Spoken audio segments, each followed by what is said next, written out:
Assalamualaikum warahmatullahi wabarakatuh.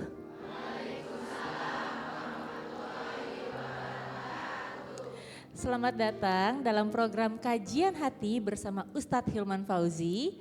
Kajian Hati, tenangkan hatimu.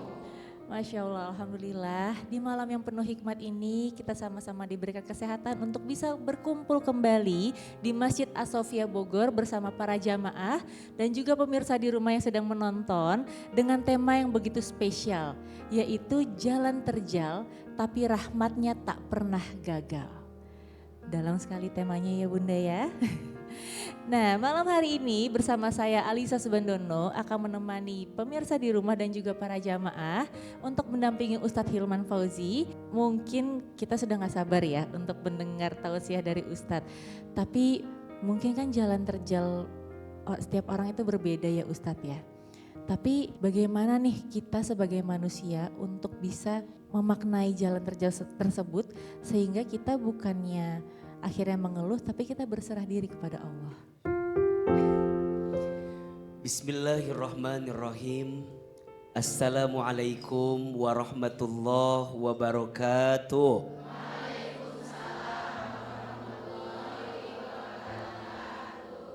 Alhamdulillah wassalatu wassalamu ala rasulillah. La haula wa la quwata illa billah amma ba'du. Bunda, jalan terjal tapi rahmatnya tak pernah gagal.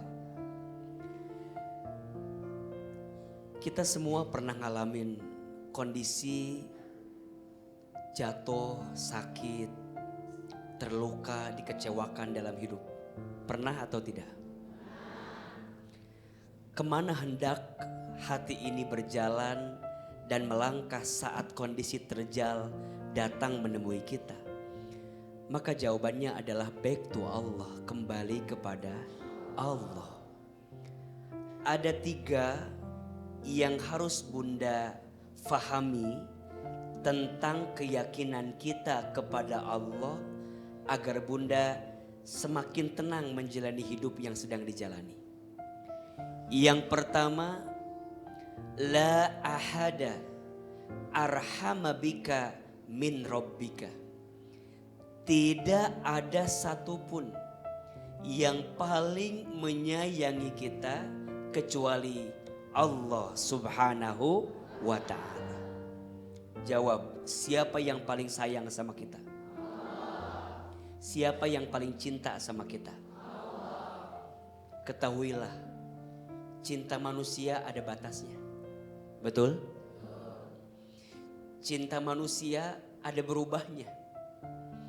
Tapi yang harus Bunda pahami, seberapa banyak orang pun yang nyakitin Bunda, jangan pernah rapuh dan terjatuh.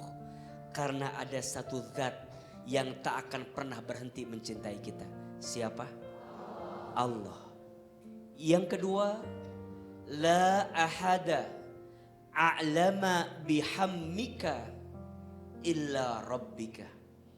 Tidak ada yang paling ngerti, paling tahu tentang hatimu kecuali siapa? Allah.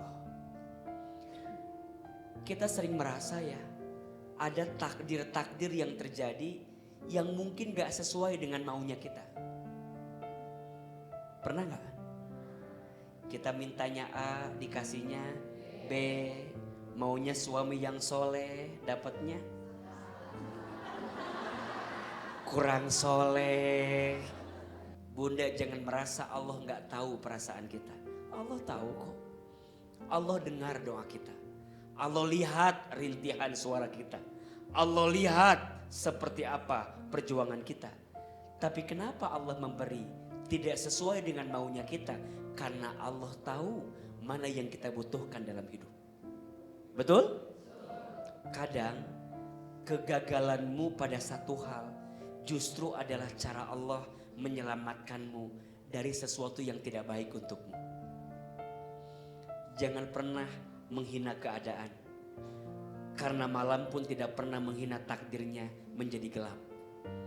Terima gelap Kemudian Allah datangkan bulan dan bintang yang menerangi kegelapan itu.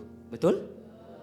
Dalam hidup percaya deh, Allah maha, Allah lebih, kita tidak, maka jangan. Yang paling tahu tentang kita siapa? Allah. Serahkan kepada Allah, minta kepada Allah agar hati ini senantiasa yakin yang paling tahu tentang kita siapa? Allah. Dan yang ketiga, la ahada aqdara ala raf'i dzurri anka illa rabbaka. Tidak ada yang bisa mengangkat kesulitan kita kecuali siapa? Allah. Bunda mau ditolong sama Allah? Deketin Allah. Kadang kita lebih sibuk minta tolong sama manusia. Padahal tidak sedikit manusia itu udah ngasih pertolongan sama kita, tapi sering diungkit-ungkit pertolongannya. Betul? 3 hal. 1, tidak ada yang paling mencintaimu kecuali siapa? Allah. 2, tidak ada yang paling mengerti tentang isi hatimu kecuali siapa? Allah. 3, tidak ada yang bisa mengangkat kesulitanmu kecuali siapa? Allah. Jangan pergi kepada selain Allah ketika hidup ini terasa terjal. Tapi pergilah menuju Allah. Mungkin Allah sedang rindu dengan dirimu. Mungkin Allah sedang mencintaimu dengan ujian terjal yang Allah datangkan dalam hidupmu. Kajian hati. Tenangkan hati. Jadi kali ini akan ada bintang tamu yang mau bertanya Ustadz.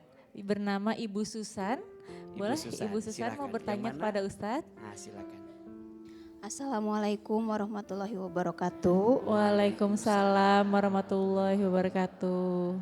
Ustadz, perkenalkan saya Susan dari Tasikmalaya.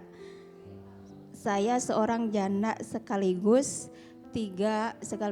ibu dari 3 anak yang sekarang sedang berjuang berat menjalani kehidupan. Waktu tahun 2021 saya divonis ginjal saya rusak, kata dokter. Saya harus mengikuti cuci darah seminggu 2 kali. Waktu itu saya habis melahirkan anak ketiga. Awalnya suami saya suka mengantar saya berobat gitu, ya cuci darah. Tapi setahun kemudian ya mungkin dia capek atau gimana gitu. Jadi dia males gitu Pak Ustadz untuk bekerja gitu. Saya belum bisa menerima gitu. Kok saya bisa seperti ini?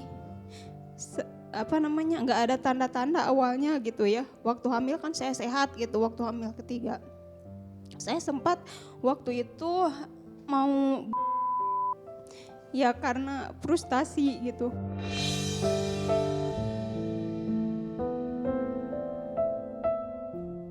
Waktu itu juga sedang COVID kan, saya dirawat, terus di lantai 3 saya gini, mikir sendirian karena diisolasi. Waktu itu saya mikir, gimana ya kalau saya loncat ke bawah gitu. Mungkin, ya karena waktu itu pendek pikiran, mungkin kata saya terus dikubur, udah nggak akan ngerasain sakit lagi gitu. Pas kaki saya mau diituin ke jendela, saya keinget anak-anak gitu. Kalau saya gimana anak-anak gitu. Ya saya tarik kembali itu kaki. Kita musyawarah sama keluarga gitu. Suami saya bilangnya kayak gini ke kakak saya. Katanya saya mau pulang kampung dulu, saya mau minta tolong sama keluarga buat biaya katanya gitu. Soalnya ini kan di luar kota gitu harus operasinya. Ya kata kakak saya.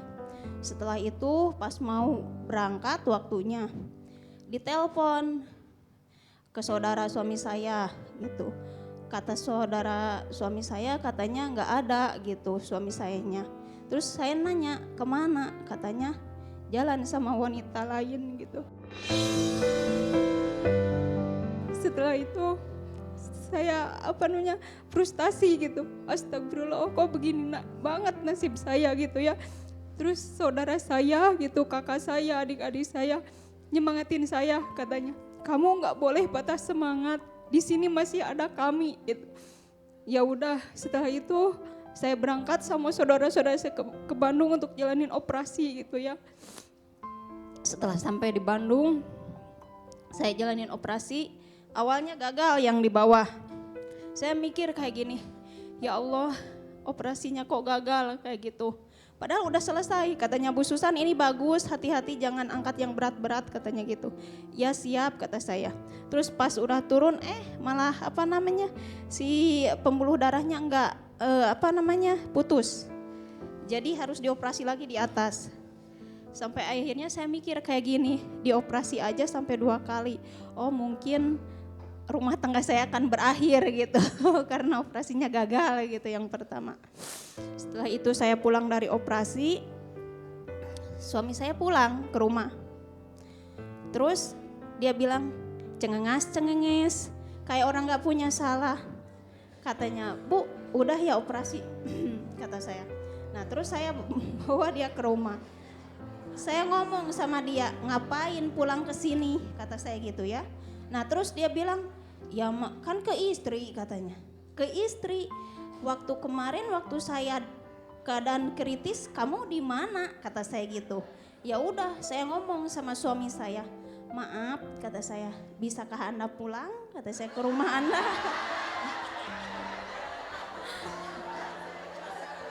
Jadi intinya Pak Ustadz, saya usir suami saya karena saya sakit hati. Saya sedang berjuang untuk hidup, dia malah enak-enakan sama wanita lain.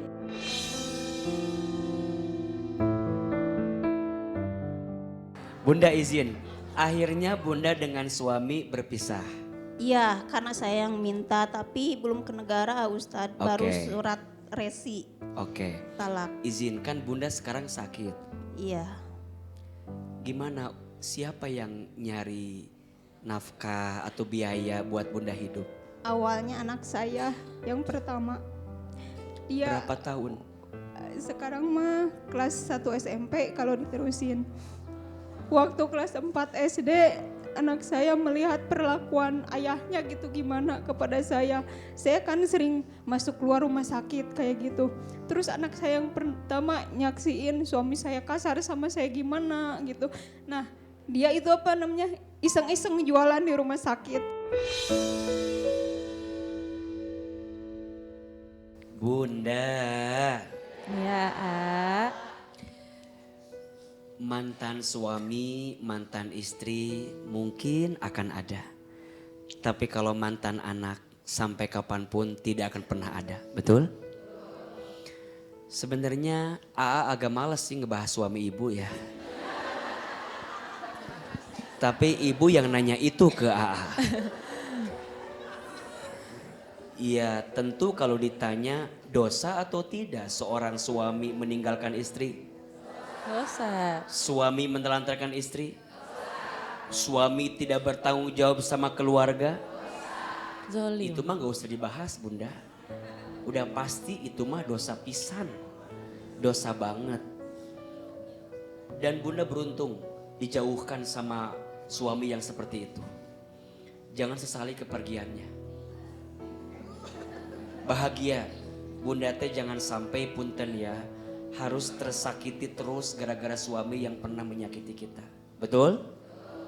Nah saya lebih tertarik bagaimana perjuangan seorang anak yang mencintai orang tua.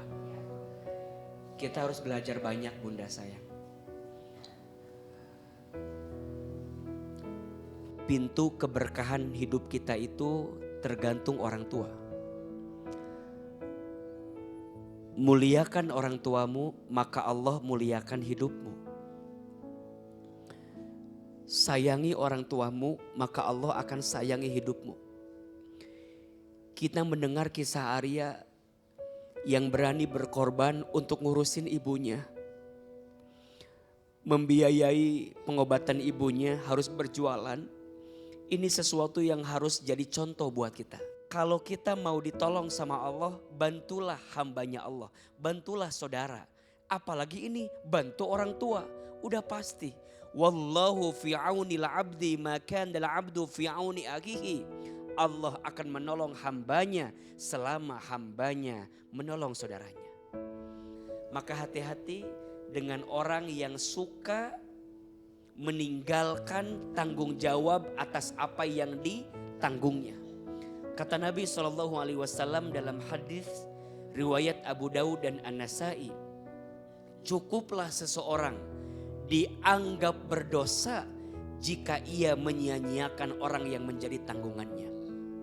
Suami tidak bertanggung jawab sama istri, cukuplah dia berdosa dalam pandangan Allah. Ayah menelantarkan anak yang menjadi tanggungannya, cukuplah dia berdosa di hadapan Allah. Maka ini pelajaran hidup. Ibu Susan semangat terus. Sakit itu nikmat dari Allah. Kok bisa Ustadz? Iya, sakit itu menghapuskan dosa. Sakit itu mengangkat derajat. Sakit itu mendekatkan kita dengan Allah. Sakit itu diakui orang beriman. Sakit itu akan menjadi jalan diringankan hisab kita di hadapan Allah Subhanahu wa ta'ala. Untukmu yang sedang diuji, seberat apapun ujianmu, kuat dan tegar. Karena Allah tak mungkin mengujimu melebihi batas kemampuanmu. La yukallifullahu nafsan illa wus'aha. Semoga Bu Susan Allah berikan kesembuhan. Allahumma rabban nasi azhibil ba'sya ishfi anta syafi la shifaan illa shifauka sifaan la yughadiru saqama. Dan semua pemirsa Trans TV, jika ada yang sedang sakit, semoga Allah berikan kesembuhan. Amin. Amin ya rabbal alamin. Dia bilang kayak gini, Bu, saya anak ibu, dari dalam perut katanya, sampai ibu ngelahirin, ibu perjuangannya sangat besar, maka dari itu saya ingin balas kebaikan ibu gitu ya, dengan cara gini gitu. Alhamdulillah setelah saya mendapatkan kajian dari Ustadz Hilman, hati saya menjadi lebih tenang, pikiran saya menjadi lebih cerah gitu.